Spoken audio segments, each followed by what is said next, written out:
샬롬. 오늘은 에스겔 47장 1절로 12절에 있는 본문의 말씀을 통해 생명수의 강이라고 하는 제목으로 함께 은혜 나누길 원합니다. 신앙 공동체라고 말할 수 있는 남유다는 신앙 공동체로서의 거룩함을 잃어버린 공동체였습니다.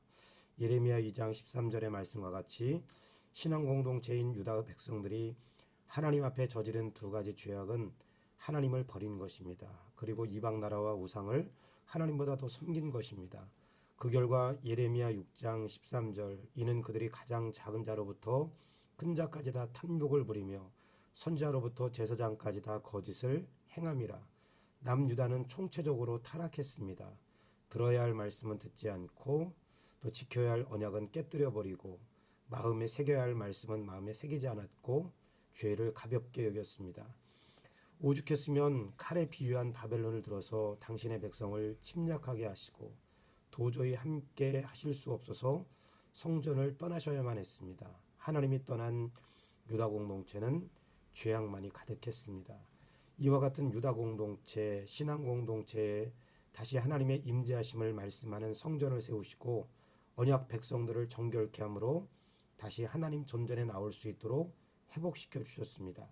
그리고 제사 제도의 재정비를 통하여 이스라엘 백성들이 매일같이 하나님 앞에 제사를 드릴 수 있도록 길을 열어 놓으셨습니다.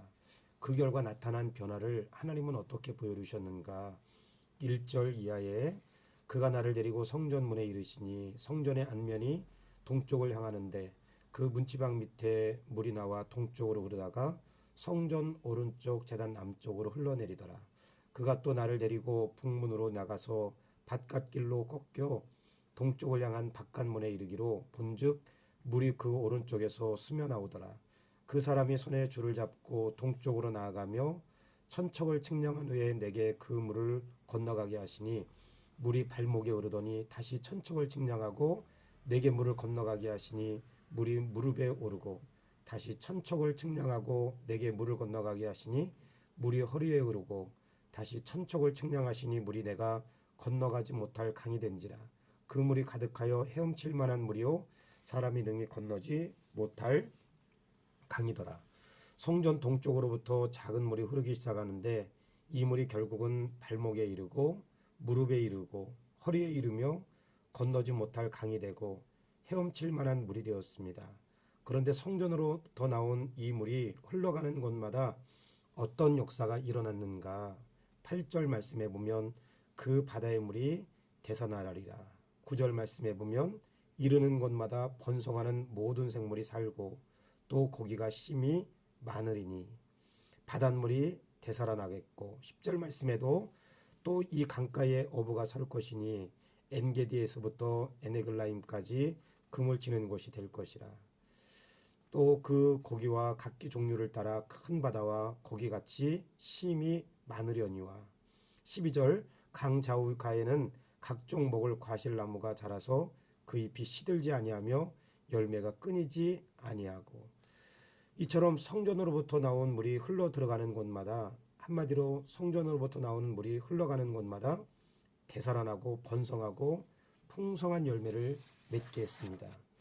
이와 같은 환상을 통해 말씀하시는 것은 지금은 비록 신앙 공동체가 죄악으로 무너졌지만 다시 회복된 성전으로부터 흐르는 물이 흘러가는 곳마다 되살아나고 번성하고 풍성한 열매를 맺는 것처럼 그렇게 회복된 성전으로부터 나오는 하나님의 은혜가 다시 성전을 중심으로 모인 유다 백성들, 언약 백성들 가운데 이를 때 공동체가 다시 살아나게 될 것을 말씀하셨습니다. 공동체의 회복을 말씀해 주셨습니다. 어린아이로부터 선지자까지 다 탐욕으로 가득한 공동체, 도저히 하나님도 함께 하실 수 없어 떠나야만 했던 공동체였습니다. 그러나 하나님께서 에스겔에게 보여주신 환상은 성전으로부터 흘러나온 작은 물이 흘러가는 곳마다 되살아난 것처럼 그렇게 회복된 성전으로부터 나온 은혜로 신앙 공동체가 다시 회복될 것을 말씀해 주셨습니다. 역사 가운데 실제로 이 약속의 말씀과 같이 유다 공동체가 주전 532년부터 시작된 세 차례의 귀한 역사를 통해 무너진 성전이 회복되고 에스라를 통해 부흥의 역사가 일어나고 느헤미야를 통해 사회 개혁이 일어났습니다. 그리고 궁극적으로는 성전된 자기 육체를 가리켜 말씀하신 것이라.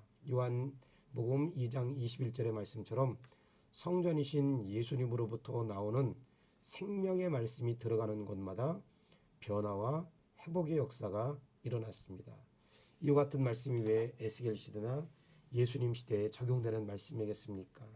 성전에서 흐르는 물이 흘러가는 곳마다 회복의 역사가 일어나는 것처럼 예수님의 생명의 말씀이 흘러가는 곳마다 회복의 역사가 일어나는 것처럼 지금도 여전히 예수님의 말씀이 임할 때, 복음이 흘러갈 때 회복의 역사가 일어납니다. 인격이 변화되며 성품이 다스려지고 인생관이 바뀌고 세계관이 바뀝니다. 그러므로 오늘 말씀이 나의 인격과 삶을 변화시켜 주실 것을 간절히 소원하시기 바랍니다. 내 힘으로 안간힘을 쓰는 것이 아니라 하나님의 말씀의 강물이 인도하는 대로 살기를 소원하는 하루의 삶이 되시기를 소원하시기 바랍니다.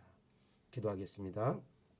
주님, 성전으로부터 흐르는 물이 흘러가는 곳마다 죽었던 것이 되살아나고 번성하고 풍성한 열매를 맺듯이 예수님께서 주신 말씀이 나의 인격을 적시고 나의 삶을 적셔서 나의 인격과 삶에서 하나님의 뜻과 목적과 비전이 드러나는 삶이 되기를 원합니다. 예수님의 이름으로 기도드립니다. 아멘. 샬롬. 오늘도 좋은 하루 되세요.